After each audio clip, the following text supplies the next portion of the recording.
दोस्तों, क्या आपका भी सपना यूपीएससी टॉप करने का है, आईएएस, आईपीएस या फिर आईएफएस बनने का है? बताएं। अगर आपका भी सपना है तो एक बम्पर ऑफर आपके लिए आया है, जहां पर 60 लाख रुपए में सीधा बिना किसी इफ एंड बट के आपको सीधा 60 लाख रुपए में आपको यूपीएससी की सीट अलॉट की जा रही है। आपको कोई भी एग्जामिनेशन नहीं देना है, कुछ नहीं करना है, कहीं भी एंटर नहीं करना, और सीधा यूपीएससी की जो हॉली पीडीएफ आती है लास्ट में, वहां पर आपको अपना नाम मिल जाएगा। जी हाँ, ये सब कुछ कैसे हो रहा है? एक कमिश्नर साहब हैं जो 60 लाख रुपए में सीधा आपको यूपीएससी की जो सीट है वो अलॉट कर देते हैं। कहीं से नहीं, डीओपीटी वगैरह कहीं से कुछ नहीं करना है। सीधा सीधा कमिश्नर साहब को 60 लाख रुपए दीजिए और डीओपीटी से जो लिस्ट आपकी जारी होगी यूपीएससी की, उसमें आपका नाम हॉली पीडीएफ में नजर आएगा। जी हाँ, खबर ही ऐसे ही कुछ है, जहां पर बेटों को वो यूपीएससी क्रैक कराने के लिए पिता ने कमिश्नर को दिए 60 लाख रुपए, और जब रिजल्ट आया तो मामला कुछ यूं रहा। देखिए, एक व्यापारी है जो कमिश्नर, पुलिस कमिश्नर को, जो व्यक्ति है अपने को पुलिस कमिश्नर बताता हुआ 60 लाख रुपए लेता है, और जब रिजल्ट आता है वो बोलता है, जब यूपीएससी का इस बार का रिजल्ट आएगा, यानी कि 2024 का जो रिजल्ट जारी हुआ, उसमें 60 लाख रुपए देने के बाद भी बेटे का नाम जब नहीं आया, तो उस व्यापारी ने, यानी कि इस बेटे के पिता ने कमिश्नर साहब को फ़ोन लगा दिया कि साहब, नाम तो आया नहीं पीडीएफ में, आपने तो पैसे ले लिए। अब इस कमिश्नर साहब ने क्या किया, बातों को घुमाना शुरू किया कि इधर इफ एंड बट वाली बातें चलनी शुरू हो गई। लेकिन मामला जब गंभीर हुआ तो ये जो बेटे के जो पिता हैं वो पुलिस के पास पहुंच गए।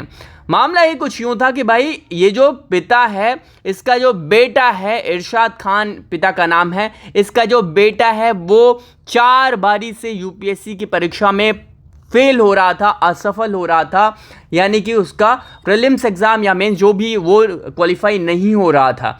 ऐसे में पिता ने क्या किया, 60 लाख रुपए का सौदा किया एक कमिश्नर से। अब ये कमिश्नर की जो कहानी है वो दिलचस्प है। ये जो कमिश्नर है वो अपने को सीआईडी का ऑफिसर बताता है, यानी कि अपने को बोलता है कि मैं दिल्ली में सीआईडी में पोस्टेड हूँ और दिल्ली में बड़े बड़े नेताओं से मेरी बहुत अच्छी जान पहचान है, ठीक है, और आपका जो सिलेक्शन है आपके बेटे का वो दिला दूंगा। चलिए, मैं आपको ब्रीफ में बताता हूँ कि पूरा मामला क्या है।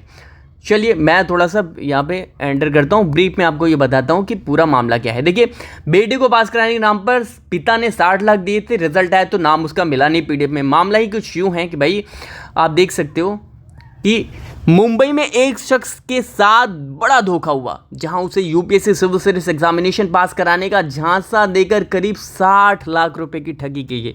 आरोपी ने पीड़ित के बेटे को परीक्षा में सफलता दिलाने का दावा किया और विश्वास दिलाने की कोशिश की कि खुद को दिल्ली का कमिश्नर और यूपीएससी के प्रमुख अधिकारी बताकर गुमराह किया। इरशाद खान, जो मालवनी में एक होटल के मालिक हैं, अपने बेटे सद्दाम खान की यूपीएससी परीक्षा में लगातार असफलता के बाद 5वीं बार की तैयारी कर रहे थे। इसी बीच याकूब शेख नाम का एक शख्स अपने संपर्क में आया, जो खुद को सीआईडी अधिकारी बताता है।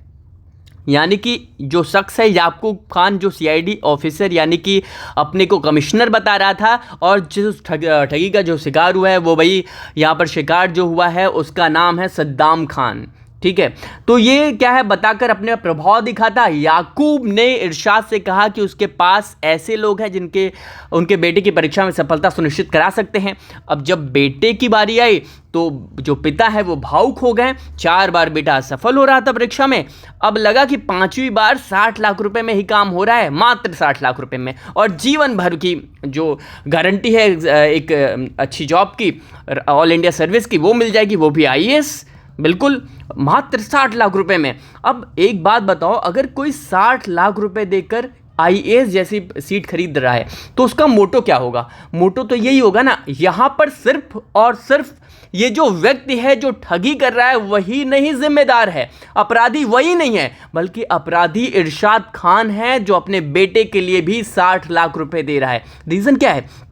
आप 60 लाख रुपए में सौदा कर रहे हो। सौदा इसलिए कर रहे हो क्योंकि उस 60 लाख के बदले आईएएस बनने के बाद उसका बेटा कहीं कुछ अधिक कमाएगा, इससे अधिक।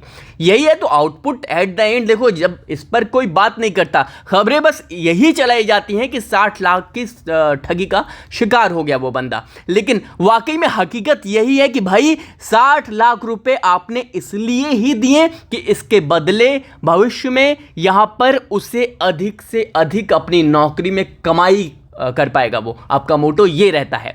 तो यहां पर मामला ही कुछ है कि भाई दोनों ही इसके लिए जिम्मेदार हैं और पुलिस की कार्रवाई दोनों पर ही होनी चाहिए। अब हुआ क्या कि कुछ समय बाद याकूब ने, यानी कि जो सीआईडी ऑफिसर था, उसने इरशाद का परिचय विजय चौधरी से करवाया, जिसने दावा किया कि वह रुपए लेकर यूपीएससी के रिजल्ट में हेरफेर कर सकता है। विजय ने फोन पर खुद को दिल्ली कमिश्नर और यूपीएससी का मुख्य अधिकारी बताकर इरशाद को विश्वास में लिया। इस विश्वास के चलते इरशाद ने नगद और ऑनलाइन ट्रांसफर के माध्यम से लाखों रुपए आरोपी को सौंप दिए। हालांकि जब परीक्षा का परिणाम आया, वही मैंने बोला कि भाई जब लास्ट पीडीएफ वाली पीडीएफ आती है यूपीएससी की, तो सद्दाम का रिजल्ट वैसा ही रहा जैसा पहले था, यानी कि फिर से वही रिजल्ट में उसका नाम ही नहीं था। अब इसके बाद क्या हुआ? इसके बाद जब इरशाद ने दोनों आरोपियों से संपर्क किया तो वे बहाने बनाने लगे और बेटे की असफलता के लिए उसके क्या है, धर्म को जिम्मेदार ठहराने लगे। अब देखिए, उसके धर्म को जिम्मेदार ठहराने लगे, यानी कि शायद इसमें यह कहा गया कि आप इस फला धर्म से बिलोंग करते हो, इसलिए आपका सिलेक्शन वहाँ पर लोगों ने पैसे भी ले लिए और सिलेक्ट आपको नहीं किया।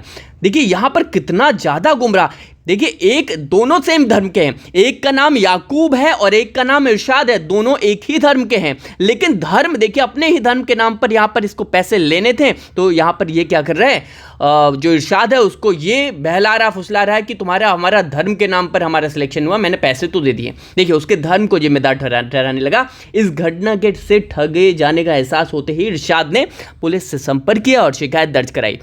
अब मालवनी पुलिस ने मामले की गंभीरता को देखते हुए याकूब शेख को गिरफ्तार कर न्यायिक हिरासत में भेज दिया, जबकि विजय चौधरी अभी भी फरार है और पुलिस उसकी खोज में जुटी हुई है। यह घटना उन परिवार के लिए एक चेतावनी है जो अपने बच्चों के भविष्य को लेकर भावुक होते हैं और ऐसी धोखाधड़ी के शिकार हो जाते हैं।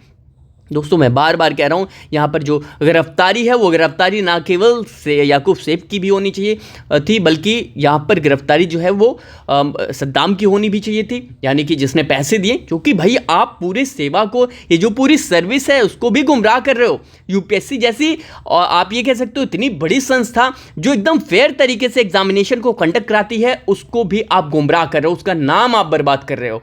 ठीक है, तो ये सारा मामला इस तरह से था। और यकीन मानिए, अगर आप भी, यहाँ पर मैं बार बार वही कहता हूँ कि अभी भी इस वक्त भी यूपीएससी के नाम पर या फिर किसी भी साले के नाम पर ठगी की जा रही है पूरे देश में।